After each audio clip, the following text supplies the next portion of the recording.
आपको इन लोगों ने पाप बताया ही नहीं। क्या बेरोजगारी है पाप नहीं है? क्या महंगाई है पाप नहीं है? क्या टैक्सों की भरमार है पाप नहीं है? तुमको तो इन्होंने बताया ही नहीं कि पाप किसे कहते हैं। पाप जिसमें अपना नुकसान, अपनी हानि हो, उसे पाप ही कहते हैं। लेकिन आपको ये बताया नहीं गया पाप किसे कहते। क्या ये मारकाट पाप नहीं है? कहा शेर को मार दो तो कहते उम्र कैद होती उसको। ये मुर्गा मारा जा रहा, बकरा काटा जा रहा, मछली काटी जा रही है, जीव नहीं है? इनमें जीवात्मा नहीं है क्या? क्या इनको परमात्मा ने नहीं बनाया? इसको पाप नहीं कहते क्योंकि इनका व्यापार है। इनका ये व्यापार है, विदेश से करते, इसलिए इसको पाप नहीं। कल गौ हत्या पाप है और बकरी हत्या, मुर्गा हत्या ये पाप नहीं है। इनको तो पाप की परिभाषा भी नहीं मालूम, और जानते हैं तो बताते नहीं। लेकिन आपको तो सोचना चाहिए। कहते हैं गोवध नहीं करो, गोवध पाप है। और ये मुर्गा बकरा मछली इनका वध क्या पुण्य है? क्या ये पुण्य है? अरे कुछ तो सोचो उस परमात्मा की, क्योंकि तुमको भी जाना पड़ेगा कि राजपाट तुम्हारा साथ नहीं देगा। तुम्हारे पहले कितने राजे महाराजे बादशाह आज भी नरकों में पड़े, जमराज की जूतियों की मार खा रहे, उन्हें कोई बचाने वाला नहीं है। तुम कहां से बच जाते? तो तुमको भी अपना परिणाम सोचना चाहिए, क्योंकि परमात्मा की तरफ से परिणाम में कोई भेदभाव नहीं होता। वो सबको बराबर सजा, चाहे राजा हो चाहे प्रजा हो। जो अनैतिक कार्य करेगा उसको सजा मिलेगी। ये शायद समझते होंगे हम बच जाएंगे, हम राजा। अरे उसके यहाँ राजा प्रजा कुछ नहीं, बल्कि राजा को तो और बुरा परिणाम भोगना पड़ेगा।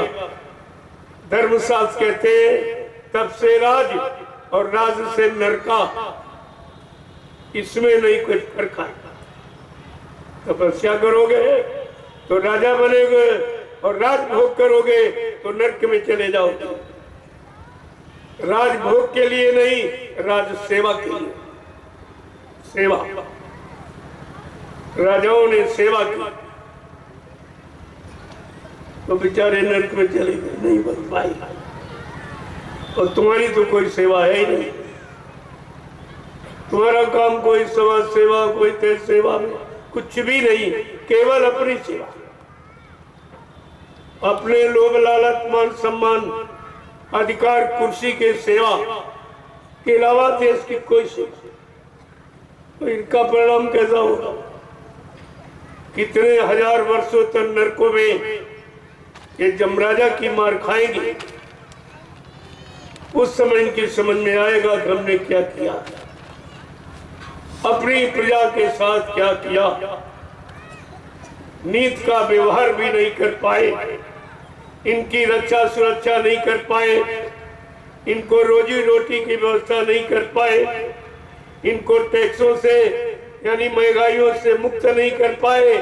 तो ये अंत में इनको सोचना पड़ेगा, विचार करना। इसलिए मेरा यह संदेश जिन जन की कांत अगर पहुंच जाए तो सब सुखी हो जाएंगे, सब बच जाएंगे अनैतिक कार्यों से, और इन लुटेरों से उनकी रक्षा हो जाएगी। और नहीं मानोगे तो जानो तुम्हारा काम जानो। मेरा काम तो बताने का, आगाह करने का है कि आगे खराब समय आ रहा, इन्हीं के द्वारा जिनके पीछे दौड़ रहे। अगर तुम दौड़ना बंद कर दो तो अभी तुम कुछ हद में बच सकते हो, नहीं तुम्हारा भी बचने का कोई कष्ट नहीं। इसलिए महापुरुषों ने जन जागृति का संदेश, आज मैं ये जन जागरण का संदेश लेके निकला। चलो कुछ आप अच्छा काम नहीं कर पाए हो तो कम से कम शाकाहारी बन जाओ, अपने लिए तो कुछ बचाओ सोच लो। शाकाहारी बन जाओगे, बीमारियों से बच जाओगे। शाकाहारी वही बनेगा जो जीवों से प्रेम करे, परमात्मा खुदा के बनाए जो जीवों से प्रेम करेगा वो शाकाहारी माना, उसे शाकाहारी कहते। ये सब आपको समझना चाहिए। मैं तो यही इशारा कर रहा हूं, आज भी तुम गफलत की नींद को त्यागो और अपने लाभ के लिए खड़े हो जाओ, तो तुम कुछ बच सकते हो। इसलिए मेरी प्रार्थना है